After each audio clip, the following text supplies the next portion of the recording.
Hi guys, so we're going to take a look today at our last lesson in this unit here, solidifying the concept of the derivatives as the tangent line. So we'll start off with that bell work. Obviously, pause the video, try it if you haven't already tried it, and then take a look as always, and we'll kind of go through it together here. So picture to the right is f prime of x. As I always say, we should label it. It's just really helpful for us because if we don't label it, then we often, kind of forget which graph we're looking at. And as I've told you, I usually don't ask you about the graph that I show you. So as you can see here, note we're going to look at f of x and find out when it's increasing and decreasing and justify our reasoning. So f of x is going to be increasing on a couple of different intervals. And it's basically going to be anywhere that f prime of x is positive. So it's going to be from negative infinity to negative 3. That's this section here. And then again from negative 3 to 0. And again from basically 2 onward. So 2 to infinity.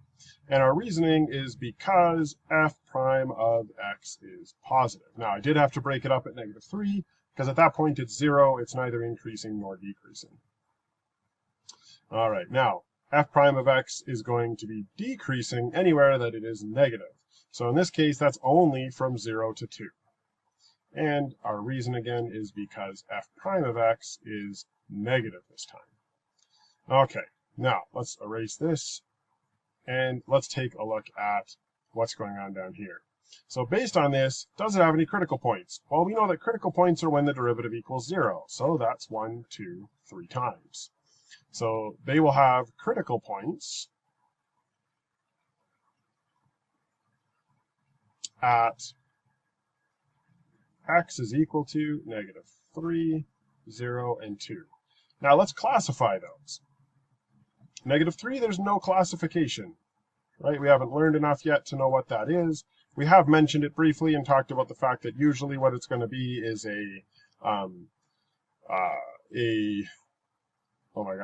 point of, where it changes concavity. I'm forgetting the name. We've mentioned it. We'll blame that on the fact that I'm sick and doing this video for you. Point of inflection. There we go. Okay. So that's most likely what it is, but we don't know that for sure yet. The other ones we can classify, though, because at 0, it changes from positive to negative. That means it's increasing and then decreasing, so this is going to be a relative max. And our reason is because f prime of x switches from positive to negative. Now, the other one is the exact opposite. So at 2, it's going to be a relative minimum. And our reasoning here is because f prime of x switches from negative to positive. So it goes from decreasing to increasing, which would have to be a minimum. All right, let's get into the actual lesson here now. And let's solidify the concept that the derivative is indeed the tangent line, or more specifically, the slope of the tangent line. Okay? So, picture to the right, we've got this graph, g of x. All right? And we want to know what is g prime of negative 4. Well, obviously we know that that's going to be something to do with the tangent line, but let's actually work out exactly what it is. Now, unfortunately, I don't know any ways to do this yet and take the derivative of this, so I need to expand it before I can do that. So we're going to have to do some basic pre-calc here. So we're going to expand that. That's going to be x squared plus 4x plus 4 when we expand it, and then minus 4 at the end. Then we're going to distribute in that 1/2. So we'll get x squared over 2 plus 2x plus 2 minus 4. And then, of course, last but not least, let's simplify that part there. So x squared over 2 plus 2x minus 2. Now that we've done that, we can, of course, take our derivative. So g prime of x, we're going to bring down that, because we've learned our power rule now. And so 2 over 2 is going to cancel, so it's just x plus 2. Now we want to know what is specifically g prime of negative 4. Well, that just means I'm going to plug in negative 4 for my x, and I'll get that it is negative 2. Now, if we look up here, and we're looking at this point, what does that mean? Well, it means that we've got a tangent line that is like this. And sure enough, if you look at that, that slope is -2, where it touches just at that point. And so what this actually represents, so g prime of -4, this represents the slope of the tangent line. Let's type that, it'll be easier. So this represents the slope of the tangent line drawn to the graph of g of x at x equals -4. Okay, that's all it means. And this little bit of work here kind of solidifies that for us to prove, yep, that is indeed what it was. Okay. So next, find the equation of the tangent line drawn to the graph at g of x at x equals -4. Sketch the graph of this tangent. So we already sketched it, but let's go ahead and figure out what it is. So first of all, we need two things anytime we're asked to do a tangent line. So we need our pot, our point of tangency, which is -4, -2. Now, how did I get that? Well, because it's at -4 and I simply looked. It's right there at -2. Then I need the slope of the tangent, or the SOT, and of course, that's what we just found, so it's -2. So then I can go ahead and write out my equation of the tangent line. So y minus -2, or y plus 2, is equal to -2 times x minus -4, or x plus 4. Now, I would leave it like that. If for whatever reason you don't like the way that looks and you want to change it, then you can. This would be -2x minus 8 minus 2 more is -10. So let's not do that because it could be either one. Okay, I'm fine with either one of those. And then, of course, as I said, we've sketched it. Now, I've been hinting at this all along that what we're going to do with this, with the tangent lines usually, is do an approximation. And you can see right here we are. We're going to now approximate it at x is equal to -3.9. Then we'll find the value of g of -3.9 after we're done. So let's use that equation of the tangent line. I'm going to use the first one because, like I said, I think it's easier to use those. So this is going to be -3.9 in for x plus 4. And so that's going to be y plus 2 is equal to -2 times. And we simplify that part, we're just going to get 0.1. So y plus 2 equals -0.2. And then, of course, we're going to move that over and get that y is equal to -2.2. Okay, now let's actually plug it in and figure out, well, how close were we? Let's actually work it out. So we had the original equation is what I'm plugging this into now. So it was 1/2 x plus 2 all squared minus 4. And honestly, at this point, I'm going to put this all in my calculator. It's going to be, yeah, because this will be, let's see, roughly -2 squared is like 4. 2. Yeah, it should be like just a little bit smaller than -2. And when I put it in my calculator, this is what I get.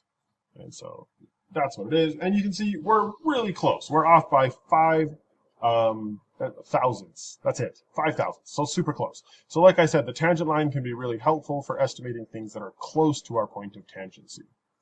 Okay?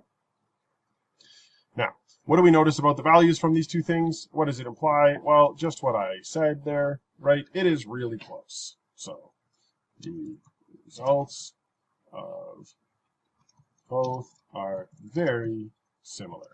Okay? So what can that tell us? Well, because of this, the value of a function can be approximated then using the equation of the tangent line. What was important, what I just said there, was provided that the x value is close to the point of tangency. The further we are from the point of tangency, the less accurate this estimation will be. So we really want to try and keep it really close. So in this case, we were doing -4 and checking -3.9. That's pretty close. That's why it was such a close estimate. Okay. All right, let's take a look at another example here. So pictured to the right of the graph is the function g of x, which is equal to 2 root x minus x plus 2. Use this to answer the next few questions. So, sorry guys, I just had to pause there. As you know, I'm doing the video because I'm sick. And I really had a coughing fit there. Okay, based on the graph, at what value does the graph of g of x have a horizontal tangent? Give a reason, show an algebraic analysis that supports your answer. Okay, well, it's going to have a horizontal tangent when we have like a slope of 0, right? And if we look at this, that's like at a max or a min, it looks pretty darn close there. So honestly, that's what I would say, right? And then we'll do an algebraic analysis to prove it. So first of all, we're just going to say it appears to have a relative max, which would cause a horizontal tangent at x equals 1. Okay? Now let's do a bit of an algebraic analysis to kind of prove that. And so what we're going to do is we're going to take that original equation and we're going to find the derivative. So the derivative of that, remember we can, you know what, actually I'll rewrite it.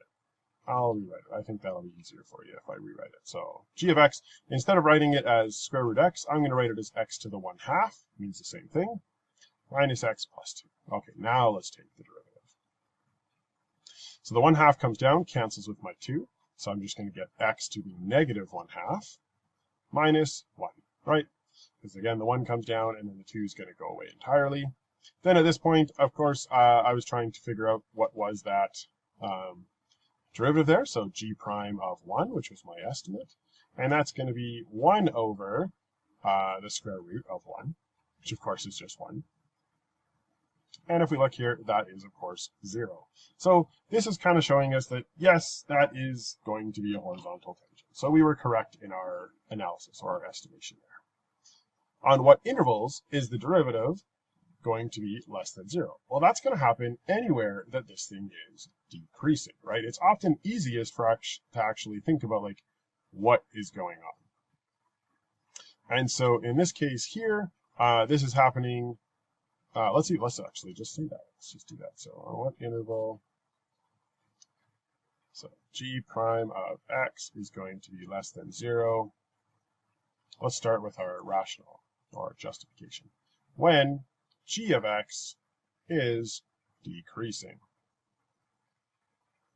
And of course, this is happening from that relative maximum forever because it just keeps going down. So this is going to be on the interval from 1 to infinity. Now, our next question here is basically the exact opposite. When is it increasing? Well, it's going to increase from the beginning, which is 0, up to 1, and that's it. But once again, let's start with our justification. It often makes it easier. So g prime of x is going to be positive when g of x is increasing.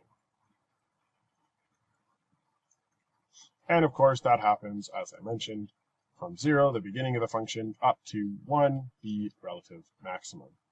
Now, for what value of x is the slope of the tangent line equal to 2? So in this case, we want to find out when g prime of x equals 2. Well, we already know what g prime of x is, so let's go ahead and substitute that in. And we had found that it was 1 over the square root of x minus 1. And we want to know when that equals 2.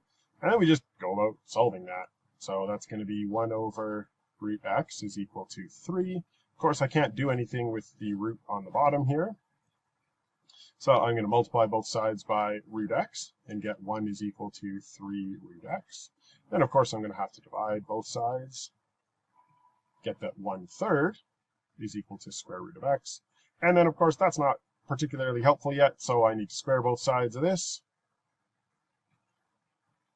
And I will get that 1/9 is equal to x. Okay? And so at x equals 1/9, that is when we will get the slope of a tangent line that is 2. All right, last part here. Find an equation of the tangent line drawn to the graph of g of x when x equals 4. Okay, so gonna need to, as always, start with our pot and our sot.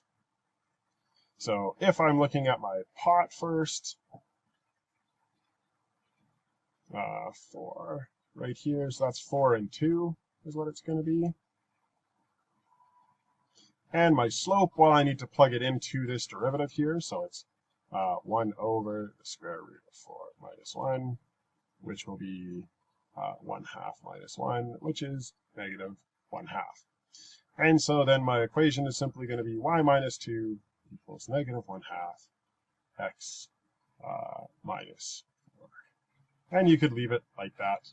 I wouldn't do anything else, but if you did want to, you could. as always, go ahead and put it into the slope-intercept form. But it's not in any way necessary, so I would leave it there. All right, so let's continue. And as I've said many times, we love these kind of chart questions because they really require us to know what we're doing. So this here is a table of values for h prime of x. Again, keep in mind that's h prime. Sorry about that. I had to stop for the coughing fit again. Okay, additionally, the graph of h of x is concave up at x equals 3, and use this to answer the next questions. Okay, on what intervals is it increasing or decreasing? And give our answers. Well, it's going to be increasing, so h of x is increasing anytime that h prime of x is positive. So that, if we look at this thing, that's going to be from negative infinity all the way up to this 0 here at -2. And if we look nowhere else, and that's going to be because h prime of x is positive. Now, h of x is going to be decreasing anywhere that the derivative is negative. And so that's going to go from -2 to the next one here, which is 7. And also from 7 to infinity, because it never stops being negative. And this is because h prime of x is negative. Sorry, I forgot my because there. Good. Now, at what x values does the graph h of x have a relative max? Well, again, let's kind of think about this. Let's start with our justification. It's because h prime of x is going to need to switch from, if it's a relative max, it needs to be increasing and then decreasing. So where does it go positive and then negative? Right here at this guy, right? Positive, negative. So this is increasing, decreasing, decreasing. So that's going to happen. H of x has a relative max at x equals -2 because there's our reasoning. Now, similarly, we're going to be looking for our minimum in the same way when it changes from negative to positive. Now, if we look here, that never happens. So our reasoning this time is going to, well, first of all, it's going to be h of x never has a relative min because h prime of x never switches from negative to positive, right? It only changes from positive to negative and from negative to negative, which doesn't really tell us anything there. Okay. Then h of 3 equals 2. What is the equation of the tangent line drawn there? And what is the normal line? So first we'll do the tangent. So we're going to need our pot and then our SOT. So our pot, it gives us it's 3, 2. And our SOT is simply going to be when x is 3, so our derivative is -3. So that's our SOT. And so then we can write out our equation. Y minus 2 equals -3, x minus 3. And again, I would stop there. Don't bother converting it into anything else. But this is our tangent line. Now let's do the normal. So we can use the same point. So we're still going to get 3, 2. But this time, the m of our normal is going to be the negative reciprocal, or 1/3. So we're going to get y minus 2 equals 1/3 x minus 3. And this is our normal line. The only thing that's different, of course, is that slope, which needs to be a negative reciprocal. Now, let's use that tangent line, so that's this one over here, and approximate 3.1. And then we're going to tell if it's less or greater. Now, this is a little bit more advanced than we need to be, but that's okay. We can still talk about it, and it should make sense. So what we're going to do is go ahead and plug this into our tangent line here. So 3, instead of x, we're going to put 3.1. Okay, so that's y minus 2 is equal to -3 times 0.1. Or y minus 2 is equal to -0.3 minus the 2. And we're going to get that y is equal to -2.3 when I'm putting that all together. Nope, I did that wrong. Definitely did that wrong. Hang on. I should have been adding 2, not subtracting 2, which means that y would actually be 1.7. Apologies. Okay, And you know what? It's an approximation because it's a tangent line, so we should probably say that. Let's not say it's equal. Now we need to talk about if it's under or over. Now it gave us a critical piece of information here. It told us it was concave up at x equals 3. Now if the graph is concave up, meaning it looks something like this, then anywhere that we draw our tangent line, the tangent line's going to be below, right? It's always going to be below the actual graph. So this means that this is going to be an under approximation.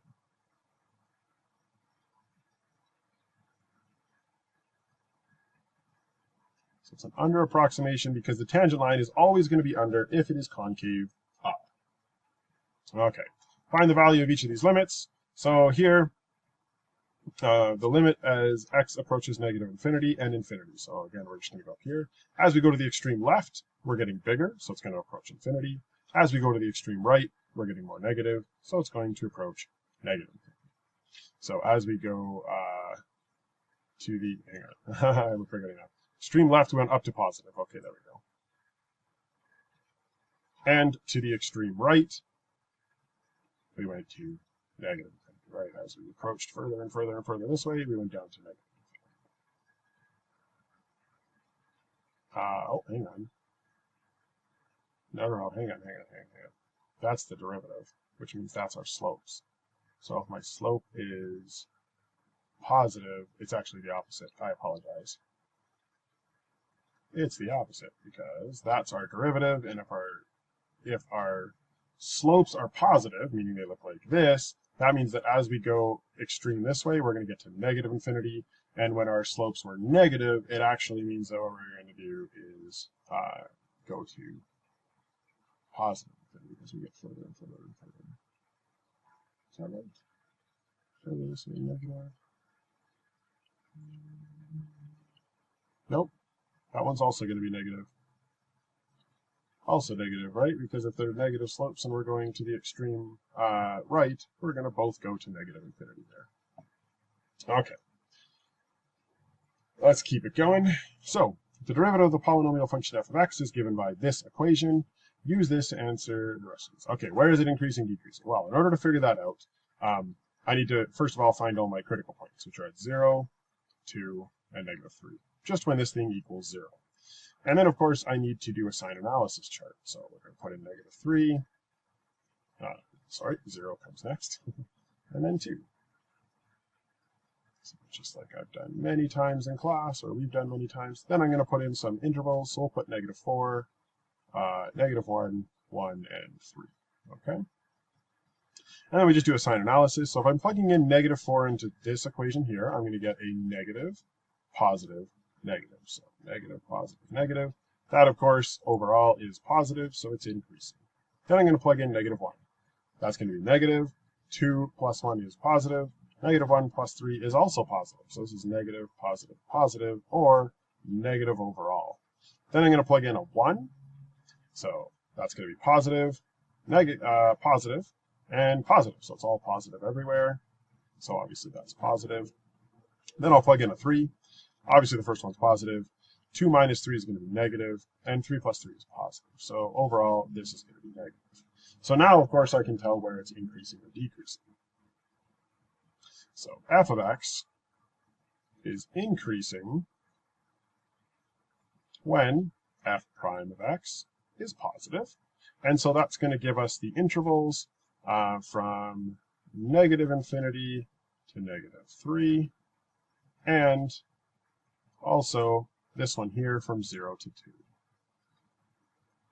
And then likewise, f of x is decreasing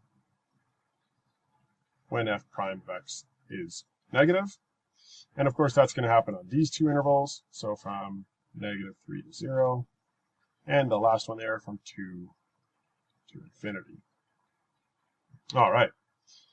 At what values does it have a relative max? Well, up here, maxes are going to happen when we increase and then decrease. So that's here. And then, of course, this is going to be my minimum. So this is going to happen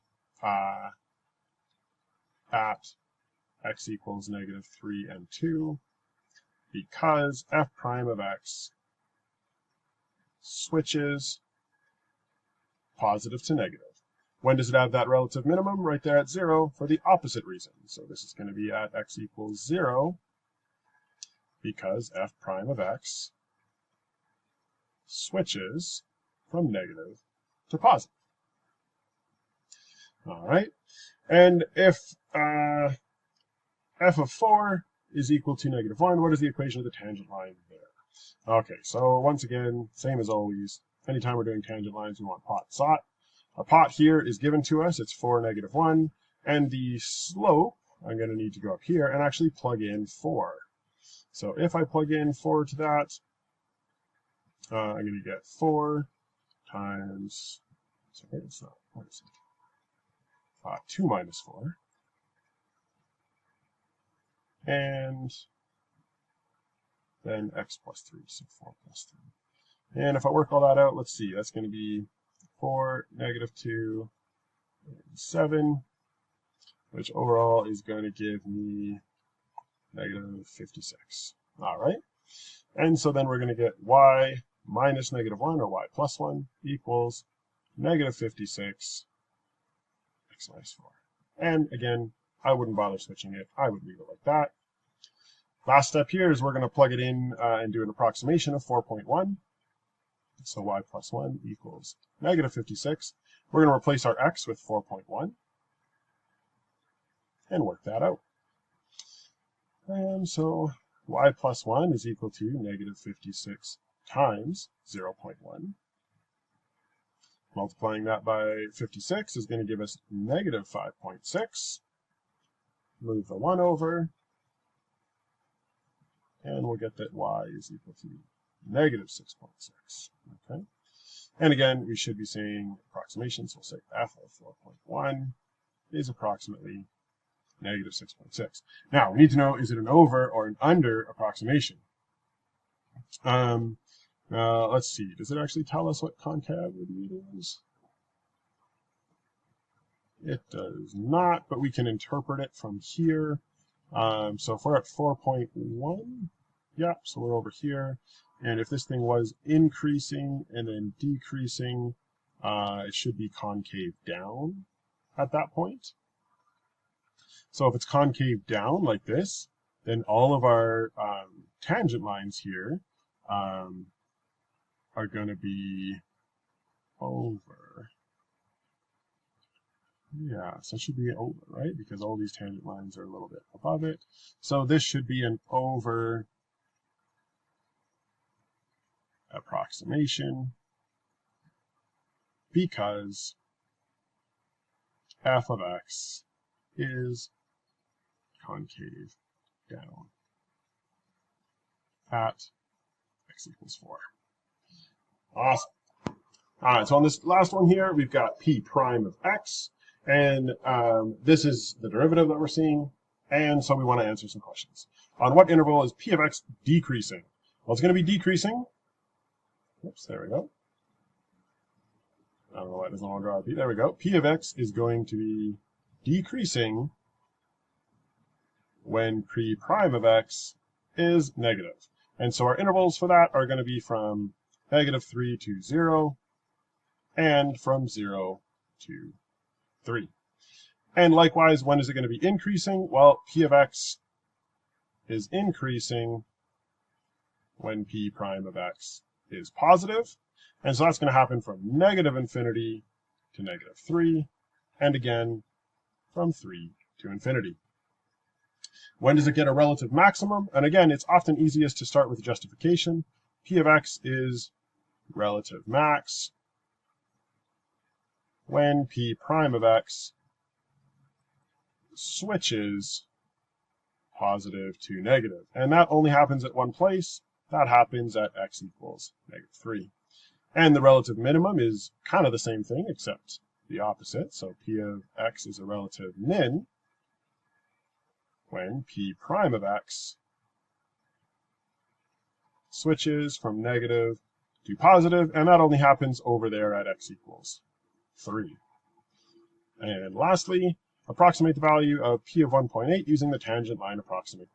As always, that means we need our pot and our sought. Pot's given to us. It's 2, -3.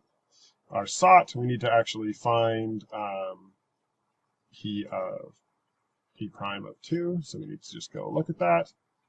And at 2, it's going to be -4. Now that we have those, we can, of course, write it in, or write our tangent line. So y plus 3 is equal to -4x minus 2. Then we can plug in our approximation. So y plus 3 is equal to -4. Replace x with 1.8. So y plus 3 is going to be equal to -4. 1.8 minus 2 is -0.2. And we're just going to keep working this down with the algebra. That's going to be positive 0.8. And I'm going to subtract the 3. And I'll get that y is equal to -2.2. So this means that P of 1.8 should be approximately -2.2 based on that approximation. And that's going to do it, guys. Then we can do the practice problem. So nice thing of the video is you guys can pause it, slow it down, watch it again. So hopefully that helps you guys.